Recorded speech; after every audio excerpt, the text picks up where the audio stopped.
Good morning students. Hindi की कक्षा में आप सभी का स्वागत है। तो आज पढ़ेंगे अध्याय 4 तेनाली राम। राजा कृष्णदेव राय के दरबार में अनेक विद्वान थे। तेनाली राम उनमें से एक थे। वे अपनी चतुराई के लिए बड़े प्रसिद्ध थे। उनके किस्से लोग बड़े चाव से सुनते और सुनाते थे। एक दिन की बात है, राजा कृष्णदेव राय के दरबार में एक विद्वान ब्राह्मण आए। उन्होंने महाराज को अपना परिचय देने के बाद कहा, महाराज, सुना है कि आपके दरबार में एक से बढ़कर एक विद्वान दरबारी हैं। महाराज ने गर्व से कहा, आपने ठीक सुना है। हमें अपने दरबारियों की बुद्धिमत्ता पर गर्व है। ब्राह्मण ने कहा, तो आपके दरबारियों में से कोई बता सकता है कि मेरी मातृभाषा क्या है? यह कहकर ब्राह्मण ने बोलना आरंभ किया। पहले तेलुगु में बोला, फिर तमिल, पंजाबी, कन्नड़, मलयालम, मराठी, हिंदी और कोंकणी भाषा में भी उनका बोलना जारी था।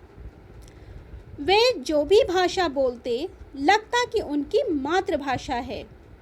सभी दरबारी चुप हो गए, कोई समझ न पाया। महाराज ने तेनालीराम की ओर देखा।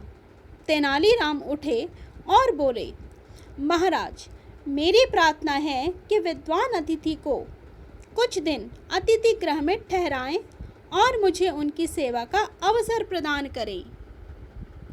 ऐसा ही किया गया। तेनालीराम उसी दिन से उसकी सेवा में लग गए।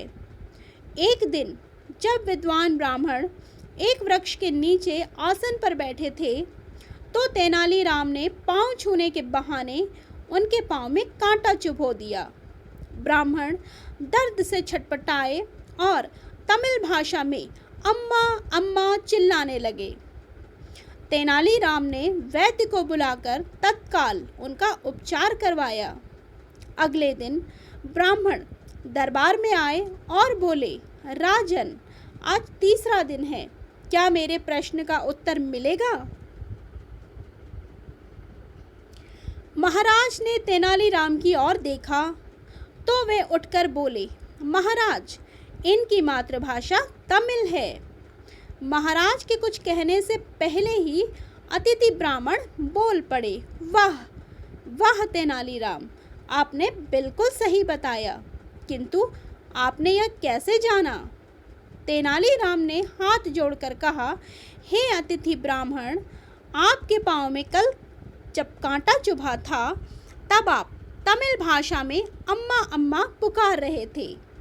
इसी से मैंने अनुमान लगाया कि आपकी मातृभाषा तमिल है, क्योंकि जब भी कोई व्यक्ति संकट में होता है तो वह आडंबर छोड़कर अपने वास्तविक रूप में आ जाता है और अपनी मातृभाषा में माँ अथवा परमात्मा को याद करता है। यही जानने के लिए वो कांटा जानबूझकर मैंने ही आपके पाँव में चुभोया था। इसके लिए क्षमा मांगता हूँ। विद्वान ब्राह्मण ने प्रसन्न होकर कहा, आप धन्य हैं तेनालीराम, आप वास्तव में विद्वान हैं और कुशाग्र बुद्धि हैं। महाराज, मैं इनके उत्तर से संतुष्ट हूँ।